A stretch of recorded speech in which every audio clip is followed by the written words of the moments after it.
welcome to a review of Deluxe Class Blurr from 2008. You can transform. There's a size comparison, very exciting, I know. You can pose really well. See, look at that. Isn't that exciting? Very exciting. You can transform back, look at that. Oh, okay, well, maybe I'll restart that. Hello everyone, welcome to a review of the 2008 Transformers Animated Deluxe Class Blurr. And he is one of my favorite characters from Transformers Animated, and really all of Transformers, just because I found him very entertaining when I was like 3. His vehicle mode is some spiky, futuristic car.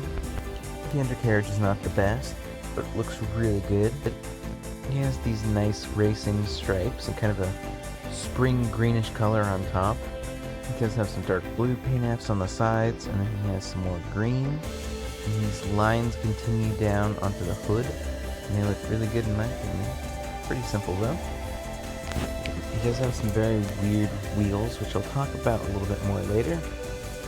Now, the back of the car looks a little weird. At the bottom, you can just see everything, and you can still see his head poking out, which is a little weird. He does roll rather well. He's not the best, but now, he does have some very interesting wheels here. They're definitely very Tron-esque. They have these really nice painted rims, and yeah, you can stick your finger in there, and the wheels are basically just rings, which are pretty interesting. And then the front wheels are just like, normal wheels. They also have nice rings on them.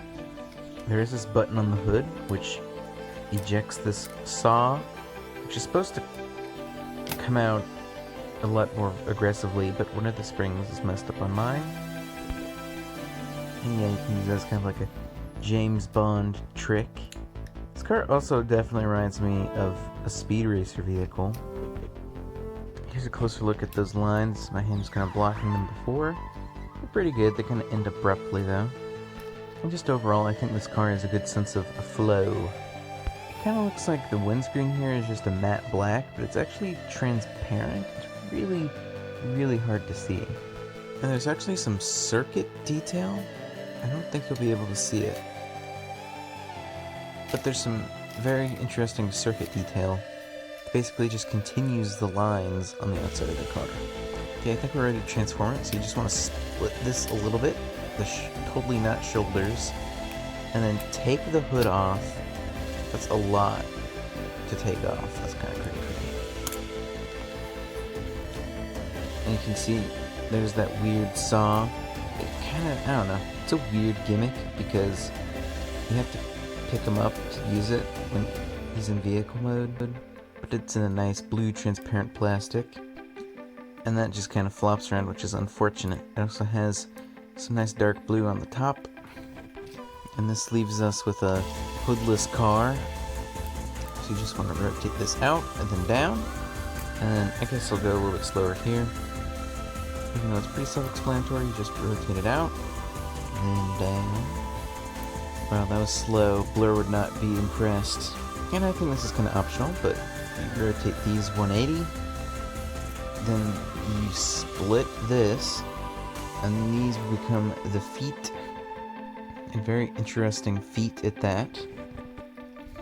And there you go. We're all done. Here's Blurr in robot mode. And then he can still use his weapon. You just put the hood back on, and it works perfect. Okay, that's not it. That was a joke. This is his work mode. Just kidding. That's a jab towards Cybertron. I love you, Cybertron. You're a really good series. Okay, now we're gonna do this, which is a little shady. You're gonna kind of flip his arms out.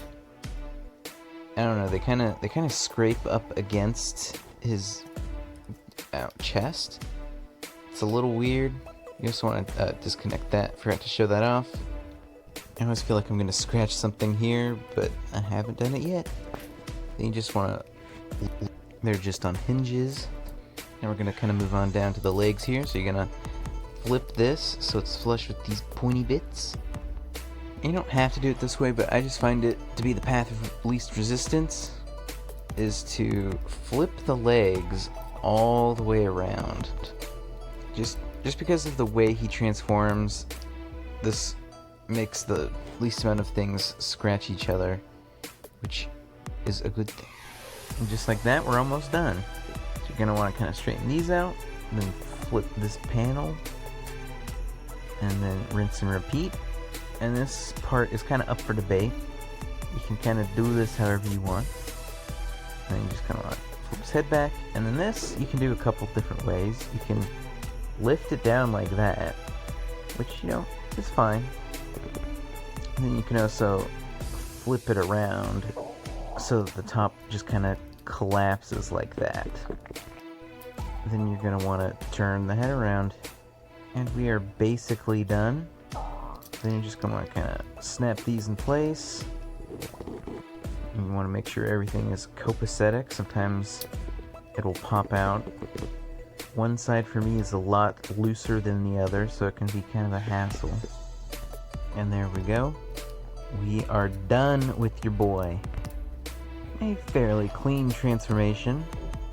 And oh boy, is this guy lanky and kind of flopsy. And that's to be expected with good old Transformers Animated. Look at that silhouette. That's a really nice silhouette. And of course, because it's one of my reviews, we gotta do a size comparison with Tahu. This is the way. And as you can see, their heads basically line up. He's a little bit taller with these crazy pauldrons, but they are pretty similar in height. Oh yeah, and just because I forgot to do a size comparison in vehicle mode, that's basically it. It just goes up to Tahu's foot. We're not here to review biomechanical beings, we're here to review robots. And as you can see, he is very skinny, and a po' boy needs to eat a barbecue sandwich.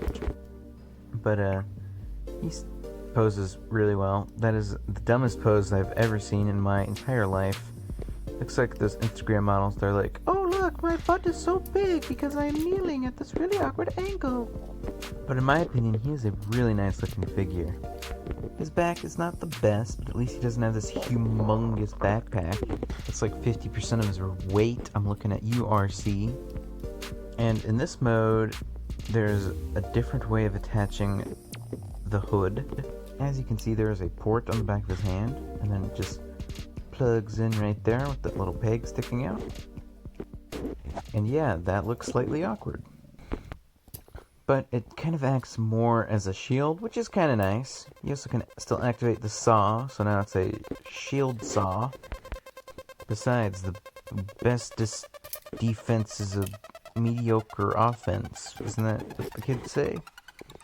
Now then, let's probably move on to the longest part of the video, which is a good thing that it's a long part.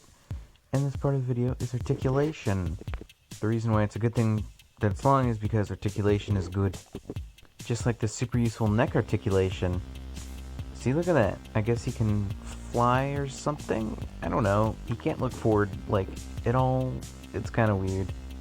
His neck is on a ball joint, so he can look up. And that's as far as he can look down. Which is okay for if you want to look at Bumblebee.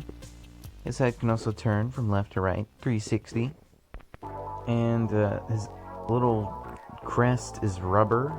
And to quote TF Wiki, it's so you don't poke your eye out.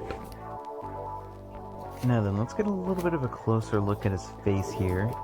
It's pretty interesting. It almost looks like he's wearing a blue Centurion helmet.